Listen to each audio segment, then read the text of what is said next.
السلام علیکم. وعلیکم السلام ورحمۃ اللہ وبرکاتہ. ویڈیو دیکھی ہے کہ محرم کے حوالے سے جھوٹی حدیث، تو آپ مجھے بتائیں کہ 9-10 محرم کا روزہ رکھنا حدیث سے ثابت ہے یا نہیں؟ ایک روزہ رکھیں یا 2 رکھیں؟ آپ ذرا مجھے پلیز بتا دیں. جزاک اللہ. یہ ہیں ہمارا صاحبہ راول پنڈی سے جاننا چاہ رہی ہیں کہ محرم کا روزہ 1 رکھیں یا 2 رکھیں، اور یہ حدیث سے ثابت ہے بھی نہیں، ہے یا نہیں. دیکھیے صحیحین کے اندر یہ روایت موجود ہے، صحیح مسلم میں آپ دیکھ سکتی ہیں. اللہ کے رسول صلی اللہ علیہ وسلم نے فرمایا، اللہ کے رسول صلی اللہ علیہ وسلم جب ہجرت کر کے مدینہ منورہ تشریف لے گئے تو وہاں آپ نے یہودیوں کو دیکھا کہ وہ 10 محرم کا روزہ رکھتے ہیں. آپ دریافت کرنے پر پتہ چلا کہ موسیٰ علیہ السلام کو اللہ تعالیٰ نے نصرت عطا فرمائی تھی، اور یہودی اس دن کا روزہ بطور شکرانہ اللہ کے لیے رکھتے ہیں. اللہ کے رسول صلی اللہ علیہ وسلم نے فرمایا، موسیٰ ہمارے بھائی تھے، ہمیں زیادہ حق پہنچتا ہے کہ ہم اللہ کا شکر ادا کریں. تو آپ علیہ السلام کی یہ حدیث، اور اللہ کے رسول صلی اللہ علیہ وسلم نے یہ بھی فرمایا کہ اگر میں اگلے سال زندہ رہا تو 9 کا روزہ رکھوں گا. آپ علیہ السلام کی اس حدیث کی تشریح بیان کرتے ہوئے عبداللہ ابن عباس رضی اللہ تعالیٰ عنہ فرماتے ہیں کہ اللہ کے رسول صلی اللہ علیہ وسلم کا مطلب یہ ہے کہ 9 اور 10 کا روزہ، کیونکہ اللہ کے رسول صلی اللہ علیہ وسلم نے یہودیوں کی مخالفت کرنے کا حکم ہمیں دیا ہے. اس سے پہلے کہ میں آپ کی خدمت میں فضیلت شیخ عبدالعزیز بن باز رحمۃ اللہ علیہ کا فتویٰ نقل کروں امارہ کے جواب میں، آپ کی خدمت میں یہ قول انہوں نے پیش کیا ہے، خوبصورت قول ہے، وہ بھی آپ کی خدمت میں. کہتی ہیں کہ عمر اور زندگی میں کیا فرق ہے؟ بہت ہی خوبصورت جواب دیا ہے. جو اپنوں کے بنا گزرے وہ تو عمر ہوتی ہے، اور جو اپنوں کے ساتھ گزرے وہ زندگی. جو اپنوں سے، دوستوں سے محبت اور رشتہ داریوں کو میل ملاپ کرتے ہوئے زندگی گزر جائے، اسی کو تو زندگی کہتے ہیں، اور وہ عمر تو خیر الگ ہی ہوتی ہے. بہرحال بہت خوبصورت سینگ شیئر کرنے کا شکریہ. اب میں آپ کو لے کر چلتا ہوں فضیلت شیخ عبدالعزیز بن باز کی محفل میں، اس سلسلے میں کیا رہنمائی فرما رہے ہیں. شیخ عبدالعزیز بن باز مفتی مملکت سعودی عرب. پوچھا یہ جا رہا ہے کہ پہلے روز سے ہی ہم روزہ رکھنا شروع کر دیں محرم کا، یا بیچ میں یا آخر میں رکھیں، اور اس مہینے کے کتنے روزے رکھنے چاہیے؟ سمعت ان صيام عاشوراء يبدأ من 1 محرم الى 10 محرم وفقكم الله. میں نے یہ سنا ہے کہ 1 تاریخ سے لے کر 10 تاریخ تک روزہ رکھنا چاہیے، یہی میں نے سنا ہے. يقول النبي صلى الله عليه وسلم افضل الصيام بعد رمضان شهر الله المحرم. شہر اللہ المحرم. شیخ بن باز یہ فرما رہے ہیں، اللہ کے رسول صلی اللہ علیہ وسلم کی صحیح مسلم کی روایت ہے کہ اللہ کے رسول صلی اللہ علیہ وسلم نے فرمایا، افضل الصیام، جو روزے رمضان کے بعد سب سے افضل ہیں اللہ کی نظر میں، وہ محرم کے روزے ہیں. یہاں اس میں عاشورہ بھی شامل ہے. یہاں اس حدیث کا معنی یہ ہے کہ آپ شروع سے لے کر آخر تک روزہ رکھ سکتے ہیں، من اول یومن، پہلی تاریخ سے لے کر آخر تاریخ تک. یہ معنی الحدیث ہے.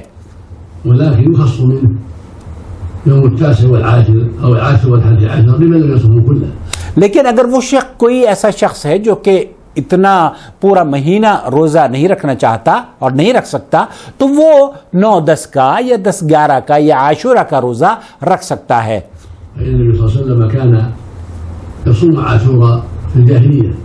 اللہ کے رسول صلی اللہ علیہ وسلم حتیٰ ایام جاہلیت کی تذکرہ شیخ بن باز فرما رہے ہیں کہ 10ویں محرم کا روزہ آپ رکھا کرتے تھے، اور قریش بھی اس 10 محرم کا روزہ رکھا کرتی تھی، پوری قوم.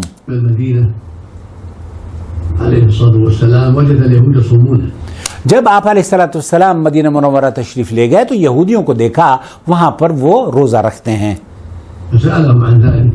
تو آپ نے پوچھا کہ آپ کیوں روزہ رکھتے ہیں؟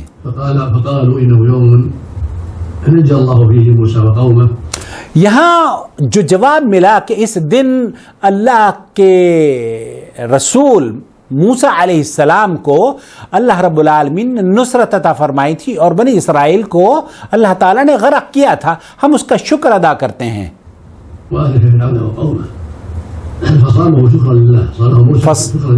یہ اللہ کا شکر ادا کرنے کے لیے یہودی رکھا کرتے تھے. اب سوال یہ پیدا ہوتا ہے کہ کس روز رکھا جائے؟ مصر کے روزے کے مطابق رکھا جائے یا سعودی عرب کے چاند کے مطابق رکھا جائے یا انڈیا اور پاکستان کے چاند کے مطابق رکھا جائے؟ اس سلسلے میں میری نیکسٹ ویڈیو ضرور دیکھیے گا، جس سے یہ پتہ چل جائے گا کہ کیا کون سا دن آپ کے لیے افضل ہے.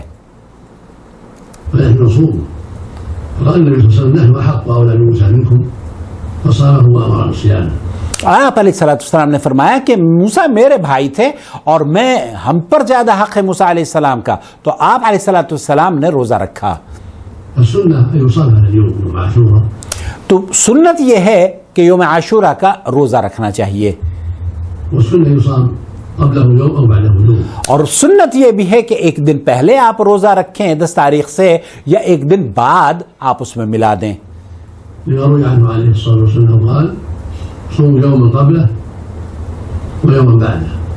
آپ علیہ السلام نے چونکہ یہودیوں کی مخالفت کرنے کا حکم دیا ہے، اس لیے عبداللہ ابن عباس رضی اللہ تعالیٰ عنہ فرماتے ہیں، کیونکہ اللہ کے رسول صلی اللہ علیہ وسلم نے فرمایا کہ اگر میں زندہ رہا تو اگلے سال 9 کا روزہ رکھوں گا، 9 اور 10 کا روزہ رکھوں گا. تو شیخ عبدالعزیز بن باز، شیخ محمد بن صالح العثیمین اور دیگر علماء یہ فرما رہے ہیں کہ صوم عاشورہ کے حوالے سے 3 اقوال ہیں. ایک تو یہ کہ 10 تاریخ کا اگر آپ نے روزہ رکھ لیا تو آپ، شیخ بن باز یہ فرما رہے ہیں کہ وہ جائز ہے، آپ نے گویا کہ 10 تاریخ کا روزہ رکھ لیا ہے، یوم عاشورہ کا روزہ آپ کو اس کا اجر مل جائے گا. لیکن بہتر یہ ہے کہ اس کے ساتھ آپ 9 تاریخ کو ملا لیں، اور یا اس کے ساتھ 10 تاریخ کو، 10 اور 11 کو ملا لیں. یہ تو ایک موقف ہے.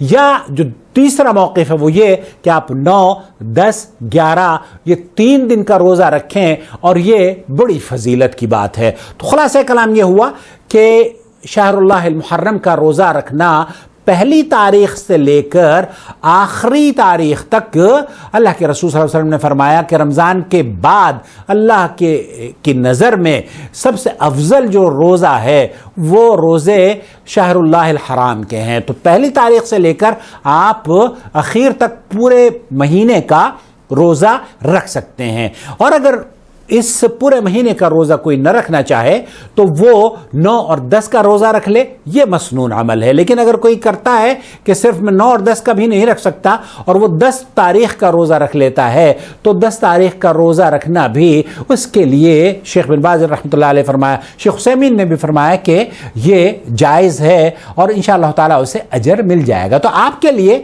آپ 2 روزے رکھ لیں ملا کر، آپ 3 روزے رکھ لیں ملا کر، یا پھر یوم عاشورہ کا. اور اگر اللہ تعالیٰ آپ کو توفیق دے تو پورے شہر اللہ الحرام کے روزے رکھیے. اللہ رب العالمین سے دعا ہے کہ اللہ تعالیٰ ہمارے صیام اور قیام کو قبول فرمائے. اب اگلی ویڈیو آپ ضرور دیکھیے گا کہ یہ روزہ آپ کو کس دن رکھنا چاہیے. مکہ مکرمہ کی رویت کے مطابق رکھنا چاہیے، یا مصر کی رویت کے مطابق رکھنا چاہیے، یا پھر ہندوستان اور پاکستان کی رویت کے مطابق رکھنا چاہیے. اللہ ولی الذین آمنوا یخرجهم من الظلمات الى النور والذین کفروا اولیاؤهم الطاغوت یخرجونهم من النور الى الظلمات أولئك أصحاب النار هم فيها خالدون.